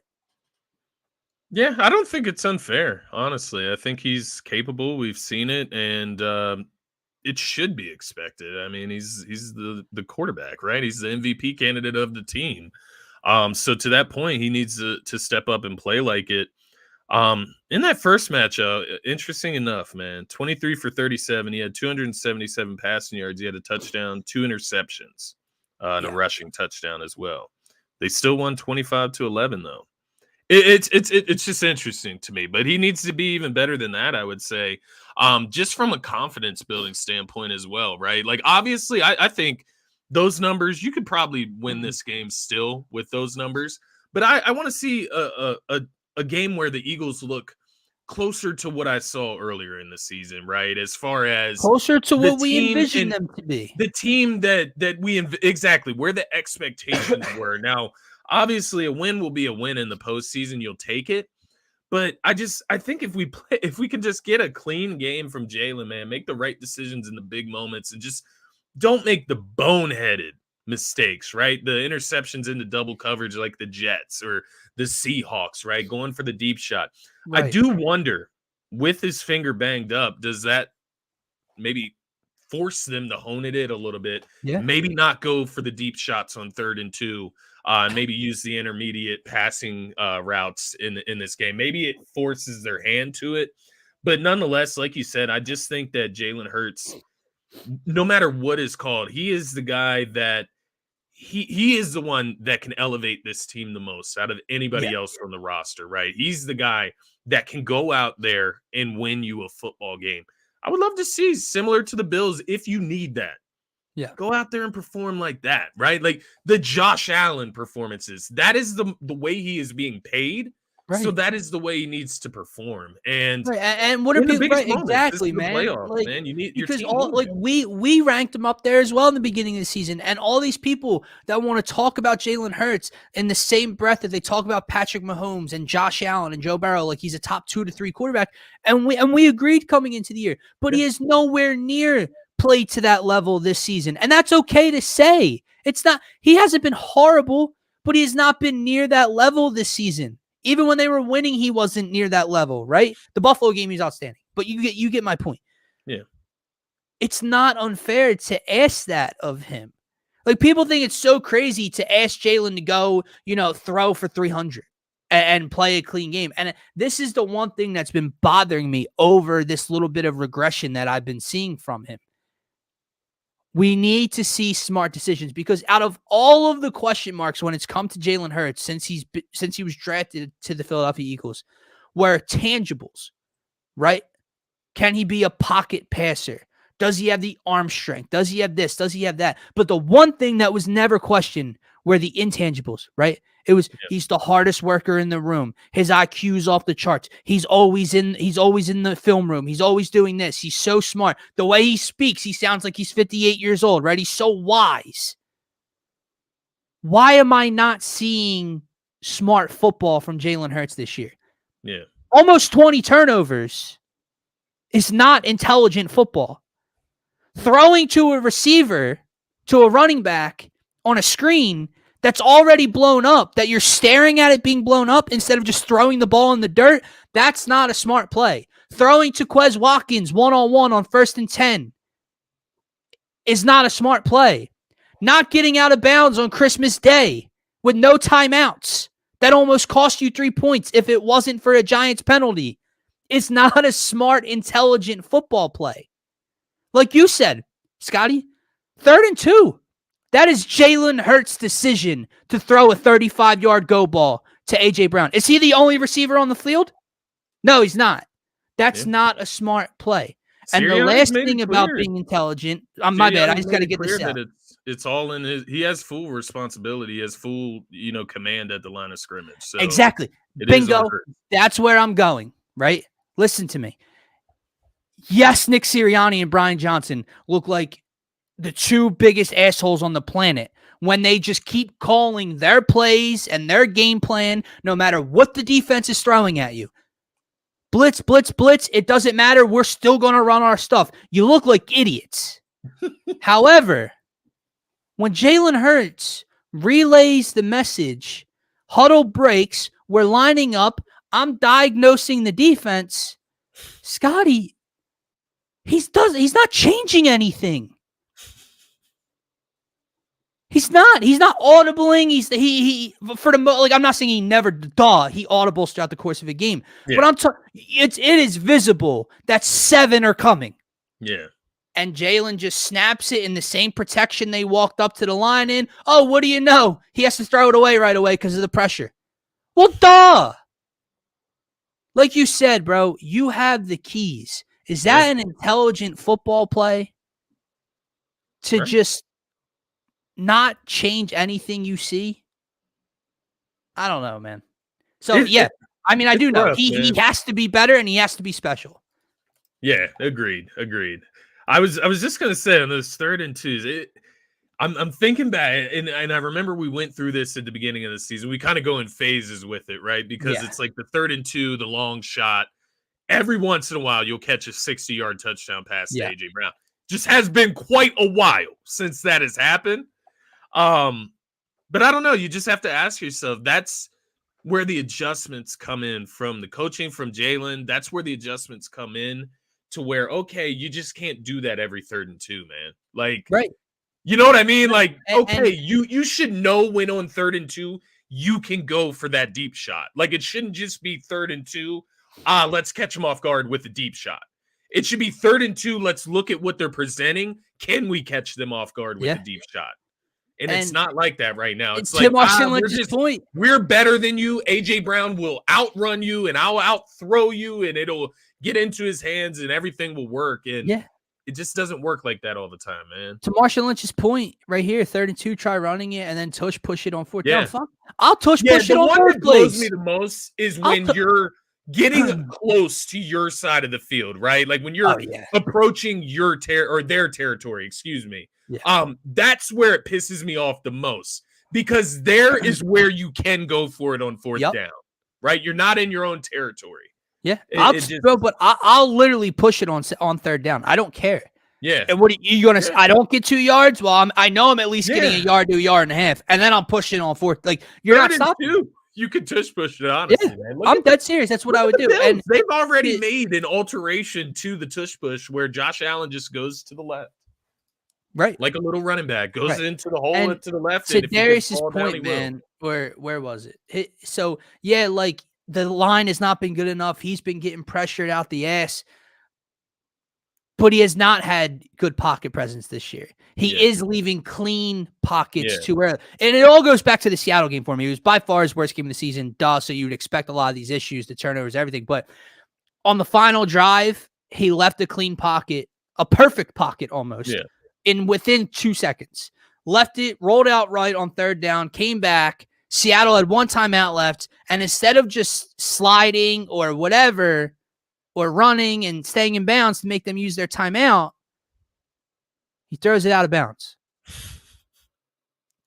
It's not an intelligent football play. He's got to wonder where the focus has been, man. It's weird. Scotty, I don't know what your work schedule's like. Holy shit. Yeah. No, it's been an hour and set. We're good though. We can. We're good. All right, we might break records. Marshawn Lynch, Darius, trade targets, and get out of here. Yes, sir. This might be the longest show in Phanatics history. So we just went over our top 5 Eagles that need to step up on Monday night and to continue throughout this postseason run if they were to have one. Now let's talk some Sixers, and let's look at our top 5 trade targets heading in to February's trade deadline in the NBA. Yes. Marshawn Lynch ready for the Sixers talk. Yeah. Stay along with this, Marshawn. Stay along. And I'll preface this conversation by saying that this list was very difficult to make. There are way more than 5 guys I would be okay with, and I think that's the nice kind of relaxing thing that I've come to the realization of is there's not really much I'm going to be frustrated with. Yeah. Outside of Daryl Morey not really doing anything, which I don't think is a realistic option. Especially Brian Windhorst saying they're going to be the most aggressive team at the deadline, etc. Yeah. And also maybe him completely overpaying, which Morey's not going to do, right? Those would be the only 2 things that I could really get upset with. There are numerous role players to borderline all-stars that can help this team that I would love love to have here, man. So I started the Eagles list. I'll let you start your list here with your number 5 on who you would like the Sixers to go out and get at the deadline. Yeah, no, you mentioned it, man. There's a ton of options out here. It feels like because we're not looking for the star anymore, right? Like, not necessarily. It's not that we don't want a star, Right. but you're It's not not like I would just forfeit necessarily it, but looking for one. right. Yeah, and so that's the point. And to your point about what would I be upset about? There's not much. If it was like little to nothing, right? Like Yeah. what was that dude's name? Dwayne Dedman type of Oh, move. oh Like, God. miss me with that, dog. Yeah. But like if it's anything within the a marginal type of move, I'm gonna be pretty happy. Now, if you're sending out like a deal with Tobias, Rocco, Marcus Morris, Yeah. sending out 5 guys, A that's a little complete weird. It's gonna mess overpay. things Yeah. up. Agreed. But as far as the targets that I'm looking at, Marshawn, Mikal Bridges, if it's possible, yes. Yeah, I left him off because I just Yeah, don't think I it don't was a think possibility. even if they were trading him, I just don't think the Nets would trade him to the Sixers. They gave us James Harden, right? They're gonna give us Mikal Bridges too. Like, it would be too much business between 2 Eastern Conference teams that are trying to get to the same place. But if it could happen, by all means, I'm with it. I'm just saying Dwayne Dedman level, Right. Brett. So trading for that type of player, a worthless trade. I don't want Right. to see it. I'd I rather remember not. when we And I'd traded for rather not George Hill at the deadline rely on and buyout. right. Yeah, George Hill. That's a better example. That's Yeah. a better example. Couldn't play at all, injured, couldn't play in the postseason. Couldn't even play as soon as we traded for him, right? Right. Like, he was injured when we traded for him. So the first guy that I'm going to mention here, it's a Chicago Bull, but it's not the one that anybody's really mentioned along the way. It's not Caruso, it's not Zach LaVine, it's not DeMar DeRozan, but Kobe White, man. I really like him. I like the way what he's shown each and every time that we played against him as well. I think that's part of it. This dude kills us. Yep. But he's averaging 18 points per game, 4.5 rebounds, just under 5 assists per game, 4.9. Shoots 45% from the field, 40 from 3, 82% from the line. On top of that, he's 6'5", man. I was not hip that he's actually that tall, but he is 6'5", so he's got a little bit of length, a little bit of height to him to kind of counterbalance Maxey, right? And that's something that I'm looking for here in a number 2 guard or a backup point guard, something to kind of counter Maxey and be able to play alongside of him at times. And their quickness put together, man, both of those guys in the backcourt, that would be kind of crazy because Kobe White's also one of the quickest players in the NBA, but he's kind of a more off the radar type of guy I was looking at. Yeah, absolutely. I mean, I like it. That. Yeah, no, I like it a lot. Especially like you said, he could complement and play next to Maxey, but he is a guy that can handle the ball and get you buckets coming off the bench. My number 5 is kind of in the same similar stratosphere as that. Obviously, I would say much more seasoned and a much higher points per game. What is Kobe White averaging per game? 18. 18. Oh, still pretty good. My guy here at number 5, I'm looking at Charlotte. And I'm going with Terry Rozier. I like over that 24 points per game, 37% from the 3-point line, but he shoots a high volume of 3-pointers, 7.2 assists per game. That's Terry Rozier would come off the bench. He can be a microwave scorer. He can shoot from 3, and he can facilitate. And I love Pat Bev, and Pat Bev's still going to come off the bench and have a role, and he can have the ball in his hands. But Pat Bev ain't averaging 7.2 assists. And I know Terry Rozier he's not going to average that off the bench either, but those two would be my 2 bench pieces, and then you rotate the guards however you want. But Terry Rozier, man, he comes off the bench for this Sixers team. Yeah, he's not going to average 24.3 points per game. You can't tell me he still can't play high 20 minutes and give you, 16, 17, 18 per night. Yeah, I actually love that. And, he falls into that bucket of, you could look at him like, oh, that's just because he's on a losing team. He gets a lot of opportunities. You look at Kelly Oubre, he came from the same team, the same losing culture. He's doing just fine here, right? He's playing some of his best ball. And I think Terry Rozier could be the very same case. we've seen him in playoff basketball with Boston. Now, obviously, they couldn't get where they wanted to, but he was being asked to be a number 2, number 3 guy on that Boston unit. He's not going to be that anymore, Right. but still can give you that scoring punch, man. Marcus Smart's interesting. The only reason he's not in my top 5 here, not because I wouldn't be happy if we obtained him, but just coming off the injury a little, it just a little bit of a clunkier fit compared to like a Terry Rozier or Kobe White, a little bit older. So that's the only thing there, but I would still say Marcus Smart is an option here. I would put him maybe top 10-ish. Absolutely. For trade targets. The thing with Terry Rozier as well, man, you can maybe get an add-on of like a Nick Richards, their backup center. He averages 8 points, 8.8 points per game, 7 rebounds. He shoots 70% from the field, gets about 24 minutes per night. Boom. You could solve your backup center problem and your backup point guard / guard, scoring guard punch off the bench. You could solve 2 problems within one trade there from Charlotte. So I do like that a lot because you have a lot of options in which you could go there. Gordon Hayward also on that team. Yeah. That's a lot of money that you'd be moving at that point. My number 4, I went with Malcolm Brogdon here over in Portland. He is a guy that I don't think would cost you too much, given that Portland is not trying to win anything here. And he also doesn't want to be there. Yeah, probably doesn't want to be there as well. And he literally won 6th Man of the Year last year for Boston. So he obviously can be that guy off the bench. He's shooting the ball incredibly from beyond the arc, 41% on the season, averages about 14, 15 points per game, gives you the 5 assists per game, so he could help out with playmaking. And he's just one of those guys, man. Whether he's coming off the bench or playing beside Maxey, he's one of those guys like Nick Batum that is just going to make the right play. And that is what I like the most about Malcolm Brogdon. The only thing with him is the injury concerns. Yeah. No, I agree with you with Brogdon. And again, this is like Brett mentioned Marcus Smart. You bring up Malcolm Brogdon. It's so again, this is why this list is so deep. Yeah. And again, why I would not be upset. Like, okay, yeah, this might be my top 5, but if they go out and get Malcolm Brogdon, I'm going to act like he was my number 1, right? Because you're just excited. You're just fine with any of them. Like, there's not really many that I hold head and shoulders above the others, besides probably my number 1 guy when we get to him. My second guy here for the Sixers target, or number 4, I should say, I'm going to the Nets. But it's not for what Marshawn Lynch brought up in Mikal Bridges. I don't think that's feasible. I don't think, like you said, they traded us for James Harden. I don't know if they're going to bring Mikal Bridges over to Philadelphia as well. But I'm going to go with another long wing that can shoot it from deep, Cam Johnson.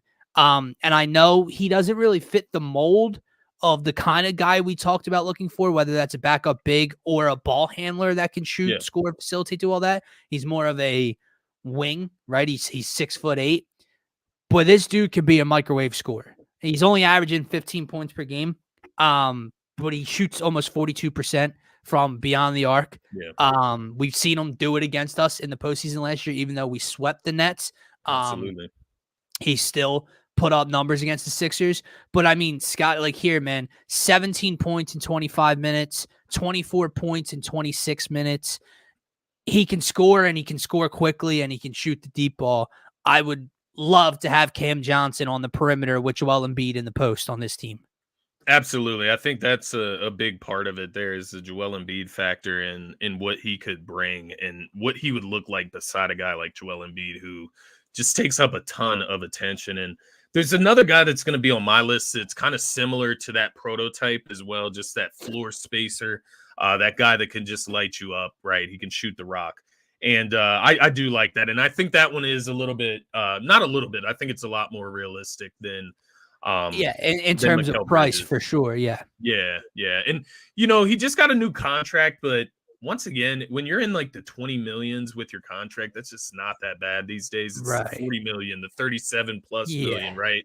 Those are where you start to get those red flags about, trying to go out and get a player like that. So Cam Johnson, I think he's a guy that would fit really well next to specifically Maxey and in between with Embiid, just being that floor spacer, can score the rock. My number 3 is going to be a guy that Brett mentioned. It's Tyus Jones, playing for the Washington Wizards right now. averaging 12.7 points per game. So he does give you the double digits, not as much as the other guys as far as the punch, but 2.8 rebounds per game, 5.6 assists per game. He gives you the playmaking. He gives you the efficiency, and that's the biggest thing for me. The lack of turnovers, the 53% from the field, the 44% from the 3-point line. The 44%. That's what I like to see. That's the type, because when you are in an offense with the guys that we have, an Embiid, Maxey, D-Melt if he's still there, Tobias if he's still there, so on and so forth. These guys are going to get shots. So you're going to have to take your opportunities where they come, right? There's very few players that we're going to obtain at the deadline that's going to come in and get, 15 shots per game. Right. It's just not going to happen. There's no room for it. Right. So that's why we are looking in the margins here, and that's why the efficiency really sticks out to me. And I don't think he would cost you much. No, and just from a personality type, the way that he comes across, Tyus Jones doesn't seem like someone that wants or needs the ball at all times. And wants to get up to a shot. He seems like a very quiet guy. Obviously, and I'm biased with Duke, right? Yeah, I'm biased with the Duke love. Yeah, I watched this man hit clutch shot after clutch shot to win us the national championship, man. That will stick in my head forever. I'll never forget that game. That was a great game, but I just remember them going back and forth, back and forth. It was Wisconsin. Yeah. Yep. It was, what was it? Sam Decker, Frank Kaminsky. Yeah. That was a monster team, man. They knocked out Kentucky that year when Kentucky was the major favorite. And then it was what? It was Ja, Tyus, Quinn Cook, Grayson Allen. Grayson Allen was was Grayson Allen a freshman? Yeah, he's a freshman, man. Yeah, that team. I'm missing one guy on that. Is it Jefferson? Emil Jefferson. Yeah. I think he was playing power forward that year. Yeah. No, that was a fun. But that's what I'm getting at there. I remember that's always going to stick with me, obviously, as a Duke fan. I remember there was 2 clutch threes that he hit in that game to help us win the national championship. And it just reminded me against the Celtics game 6, DeAnthony Melton sitting in the corner 3 times in a row, just airballing. Yep. I would hope that Tyus Jones wouldn't do that. Correct. And just again, like I know it was, what was that? God, 9 years ago now, going on 9 years ago. Yeah. It was 2015, I believe. It was, that was so long ago. But like I get it was that long ago, but to have to play in that moment, to have the Stones on a stage like that, to take the shot and knock down the shot. Yeah. He's now a 7-year vet or whatever he is at this point. I don't think Tyus Jones is afraid of the moment, even though he's not like a big name star caliber player. He can honestly just hasn't been able to be, part of the moment. Right. He hasn't played in any scenario behind John Moran in Memphis, so on and so forth. So correct. I think he would get the opportunity here. My number 3 here, and it's funny. So, to even speed this up, since the comments are here and what you just said, here's my top 3. It's Bogdanovich is my number 3. I'm joining the Great Minds Club. Tyus Jones is my number 2 target, and DeJounte Murray is my number 1 target. You and I talked about it yesterday. I know the Sixers Nation, Sixers Twitter has been heavily divided when it comes to DeJounte Murray. I'll get to him in a sec, but I'll go to my number 2 real quick. It's Tyus Jones simply because of the fit. Is Tyus Jones the second best player out of this group or field of guys we could acquire? No. But you mentioned everything. A guy that doesn't need the ball in his hands, but he is going to be your backup point guard, right? 5.5 assists per game, over a steal per game, 44% from 3 and 53% from the floor is ridiculous, dude. Limited opportunity. I love Tyus Jones as a fit for the Sixers. And to Brett's point, he's got $14 million a year this year and next year. Like you said, man, anything specifically sub 15 per year, that's more than attainable. They can match it, and then they can still make moves, right? Yeah, so like Tyus Jones is not like a guy that's going to come and fill the only thing Daryl Morey can do at the deadline. Yeah, that's like a Rocco and something like a Korkmaz, right? Yeah. Like that will get Tyus Jones in the building. So like correct. Yeah, that shouldn't be a problem. And again, Brett, I'd be more than happy with Alex Yeah, Caruso I'd say top coming to 10. the Sixers. Yeah, absolutely. My Top number to 10. backtrack. I Oh, just my like bad. these. I just like these guys specifically, and I'll give you my number two Yeah. and number one as well. But the shooting, that's the big Yep. thing. Caruso, not a bad shooter, but not. I wouldn't even call him a good shooter. Maybe a good shooter, just not a great one compared to these guys who I think can really shoot the three ball well. But go ahead. I I'm agree. sorry. No, I was just give your 1 and 2, and then I'll backtrack to who I had in my top 2. So Bogdan. it's two out of your top three. I got There we go. Bogdanovich as my Yep. number two, and I have DeJounte Murray as my number one Is as it odd well. to you that we're both on Bogdan more than Bojan? Younger, Less expensive, less expensive, less injuries, probably. less I think injuries, Bojan was younger, coming off an less injury to start expensive. this year. I mean, I'm not against Bojan either, No, right? not at all. Again, maybe, this is another one. Like, hey, maybe it's the firsthand experience against Bogdan where I've yeah, seen him hit big shots against us. I've seen him close us out. yeah. Yeah, maybe that's part of it. The kid, you Um, know what he's pure, dude. Like yeah, sure. Bojan's a good scorer and he can shoot from three. It's so I worry that he would like, be Tobias like. yeah, Don't get me wrong. I think he would be a better fit than Tobias. But the mid-range jump shots, like I just don't yeah, really want that in yeah, their game. Like it's good to have it, but I want the 3-point shooter, the yeah. floor spacer. And I know Bojan can do it too. It's just Bogdan Absolutely, is man. that But pure floor spacer. right. And you look at him and you mention, who can score without the ball. Well, you go to the Hawks, you have Trae Young, and you already have DeJounte Murray, who we'll get to in a second. Those are your 1 and 2. So he's not even like a guy that, has he's kind of in a Tobias role in Atlanta, most likely. Yeah. He's averaging almost 18 points per game in 28 minutes played. 37.5 from three doesn't sound great. Like when Tyus Jones is shooting 44%. Yeah. Dude shoots a very high volume. Yeah. 9, 9, 11, 8, 10, 12, 8, 18 against the Heat in December. Like the dude puts it up, and you put that in a refined role. Maybe he starts next to Maxey, Melton goes to the bench. Maybe he comes off the bench as a shooter. Whatever you do with Bogdanovich, I think he has a nice role here in Philly. Yeah, and I think to Marshawn's point, I think with Bogdanovich, the reason that I raised him up to my number 2 is not only because of what he presents that you just mentioned, but also the fact that you do this trade, you're probably going to get another piece mixed in there. And I'm looking at like a DeAndre Hunter. Like if you could somehow, I don't know the willingness to move Tobias. So let me be clear there, right?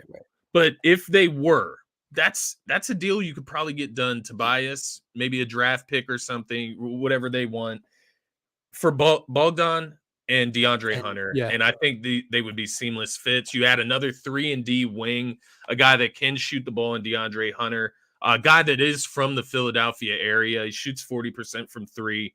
And then Bogdan on top of it, right? You get those two players. That's what makes it highly, coveting for me to make a deal there. But then DeJounte Murray, number 1, right? He's the guy. He's the guy that I feel Marshawn Lynch. I know you didn't agree yesterday, but DeJounte Murray is the star level. He's my number 1 as well. Star level-esque type of player. He has made an all-star team, simply put. But he is that star level-esque player on this list for me because I do think he's actually obtainable. And I do think his contract is not crazy. So that is the biggest part for me. I think he would complement Maxey perfectly in that starting lineup, specifically. The 6'5" frame, the length, the capability to shoot 38% from the field. That's just not something that he was known for when he came into the league and when he made his mark. But he's become much better. And I think everybody elevates their defensive play around Embiid. So I love the fit of DeJounte Murray. And I think he's number 1 because he's the most obtainable in my eyes. Yeah, no, I agree, man. And you want to talk, we mentioned it the other day, being the fit. I think he's a perfect complement to Tyrese Maxey. Yeah. Like D'Anthony Melton's not a small guard. 6'3", right? Like Yeah, like we said, like you look at the matchup versus Boston, Melton and Maxey in that backcourt versus Drew Holiday and yeah, Derek White, two bigger guards, physical guards. yeah, That's going to be an issue at some point if they met in a playoff series, right? You bring in yeah, a DeJounte Murray, who's not. I'm not talking about DeJounte Murray. He's like he's this big physical dude, this lockdown defender, 6'5" with a 6'10" wingspan. 6'5" with a 6'10" wingspan, can handle the ball, but doesn't need the ball, right? Like he's yeah, in that role in Atlanta. They have yeah, Trae Young. Trae Young has the ball all the time. yeah, Handle it. Has the ball. Murray can handle it. You mentioned, I don't know where the pushback. I mean, the dude's shooting 47% from the floor, 21 points per game in 34 minutes, 5 assists per game, basically 5 rebounds, a steal and a half. And the pushback I saw on Twitter was 3-point shooting. He's shooting 38.5%. He is shooting a higher percentage than Bogdan Bogdanovic, who we just discussed. And it's not like DeJounte Murray does not shoot the 3 ball. 5, 6, 8, 9, 6, 9, 8, 5. He takes 5+ attempts basically on a nightly basis. yeah. You know who doesn't take 5+ attempts on a nightly basis? Tobias Harris. Yeah. So, yeah, I would gladly take the long, athletic 2-guard that can handle the rock next to Maxey, that can score wherever on the floor. I would really like it, man, to be honest with you. And it's why it's number 1 on my list, because I do agree. Not that there's a wide gap between people on this list and the guys we could acquire, but I think he is the closest thing to all-star, big-name type of talent that is also attainable, right? I agree, man. So I agree. that's why I would put it there. Hey, maybe if Tobias is involved in the deal, possibly for a DeJounte Murray, if that was the case, maybe you can get Hunter with him as well if you add in a Rocco or add in a Marcus Morris. Well, okay, let me ask you that then, because I do think that's an interesting thing. Forget adding Hunter to Murray. Maybe that's not attainable. But would you rather have only Murray because of the contract and the price it would probably take to acquire, or would you rather 2? Would you rather Bogdanovic and Hunter? Would you rather Tyus Jones and one of the other guys we mentioned? You know what I mean? Would you rather 2 bench pieces or a starter and a bench piece, or only DeJounte Murray? That's tough, man. It is, isn't it? It's tough. I want to say bang for your buck, just because, you have 2 options now. And like DeJounte can give you, 20, like Marshawn Lynch said, you're looking for like that third option, that reliable third option. It's like DeJounte can give you 20 on a nightly basis. He does give you the playmaking, but you could get the 20 from Bogdan, right? Like you can get 20 from him. But let me ask you this. What if you can get 2 without giving up Tobias? I know we have our frustrations with Tobias. Yeah. But basically keeping this roster intact, moving Rocco, Jaden Springer, for whatever you got to do, and you can bring in Tyus Jones and someone else, let's just say. Yeah. Or Bogdan and someone else. If we could get it to the point where we get a DeAndre Hunter, Bogdan, maybe you have to give them a first-round pick, one of them. Or I don't know how it would work. I don't know what Atlanta would want. But the draft compensation, I feel, is going to make the most of it for a deal like this, right? Like, that's where the incentive comes. And then you get maybe a Rocco, maybe you throw in a Jaden Springer for youth, right? Give them somebody young. And then maybe it's a D-Melt or a Marcus Morris. Yeah. Because if you trade you can trade D-Melt if you're bringing in Bogey, right? Like, he can take D-Melt's role as the starter. And then you have DeAndre Hunter added in here as like that 15-point scorer as well. So it's like you could do that. But it's interesting. Like, if you could do a situation where you remove Marcus Morris, remove Rocco, and then just basically insert Bogdan into the starting lineup, and then Hunter takes he would take both of their roles, I guess, right? Like, he would take Marcus Morris role and a DeAnthony Melton role and combine it into both. You have a 3-and-D wing now, right? Like, I don't know. I'm working it through. It's hard to construct the roster, how it would play out. But no, I hear you, because it's already a deep bench, right? Like, that's the struggle. It's like you already have like 8 or 9 guys you can play. If you're not subtracting from any of it, where are we fitting 10, Maybe 11, cutting 12 people. dudes. You know what I mean? Yeah. So, great. Nick Nurse would figure it out. Those guys would certainly have a role, but there is a role right now for everybody. So they'll have to figure Yeah. it out, man. Let me ask you this before we wrap up the show. I hope you guys are enjoying the movie because it's an hour Yes. and 45 minutes now. Um, Oh my I God. know it's hard to go back 2 years and kind of relive where we were at that time and take the star name for what it was, but I'm amped for this trade deadline and leading up to it because I know like we haven't had the Sixers in a couple nights. Yeah. They got their teeth kicked in back-to-back games. So the vibes aren't maybe as high as they were before the Knicks game. But to me, like, I know Joel's here. I'm still very high on the Sixers team, higher than I've been in a minute. Yeah. Are you more excited for this deadline than you were when the rumors were circling for Harden? Because even though it didn't work out, you have to remember what a time that was, right? That morning Yeah. of the trade deadline and the reports and texting back and forth. But you got to remember who the Sixers were before they got Yeah. Harden. Yeah. They were overachieving. They did not have a lot of talent on that roster. Yeah. And we thought, you had Harden, well, now you can contend for a title. It didn't necessarily work out that way. But this feels like, man, if Daryl is as aggressive as Windhorst is reporting, Yeah. this could be a ton of fun to build this team. Yeah, because they only have, a few holes and they're very marginal. And so it builds the excitement with all the variability that you could obtain and ultimately help the team become a better team. And I think that's the big thing here, because while James Harden, it was exciting, it was fun, you also didn't know what you would have after. You didn't know if your whole team is going to be routed. At least in this situation, max, you're probably going to lose 3 players out of this group, right? It's not going to be anybody that you want to keep in anyways, right? Outside of Tobias, it would depend. It would highly depend with Tobias because that's such a big piece to move. But yeah, man, I think that's what makes it fun. Like Kyle Kuzma, we didn't mention him. Jeremy Grant, these are all guys. These are all options. So yeah, I think it's endless what we could do with this list. It's going to be interesting to see what type of work Daryl Morey, because he could do something completely out of the woodwork. Yeah, he could. And I don't know. At that point, could be a disappointment. You know what I mean? Like, here's the one thing I would say to Daryl Morey. Don't overthink this situation. Yeah. Because I did see the comments that, he's trying to build a championship contender. He believes we are very close, but he does believe there's a gap between Milwaukee and Boston to us. Yeah. Don't try to overcompensate for that gap, whatever that gap it is you think at the deadline. But nonetheless, it should be a hectic couple of weeks, man. The rumors will swirl. They've already been, like you said, DeJounte Murray seems like, the Sixers and the Lakers are the 2 teams interested in DeJounte Murray. And no offense, fuck the Lakers.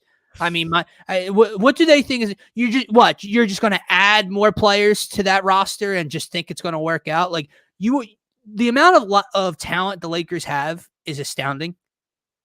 They can't put it fully together for some reason. And you think, well, yeah, let's just add DeJounte Murray to this clusterfuck. Yeah, that's going to help. Yeah, like funny, what, man. dude? But anyway, with that said, guys, we appreciate each and every one of you, Brett, Darius, Marshall, that stuck around for almost an hour and 50 minutes here with us on this Wednesday morning.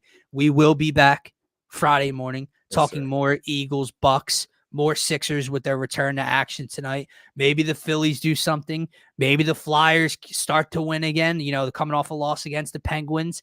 We'll see what we get into on Friday morning, guys. But for myself, for Scotty, for DSM, have a great rest of your Wednesday. Don't forget to subscribe to the YouTube channel.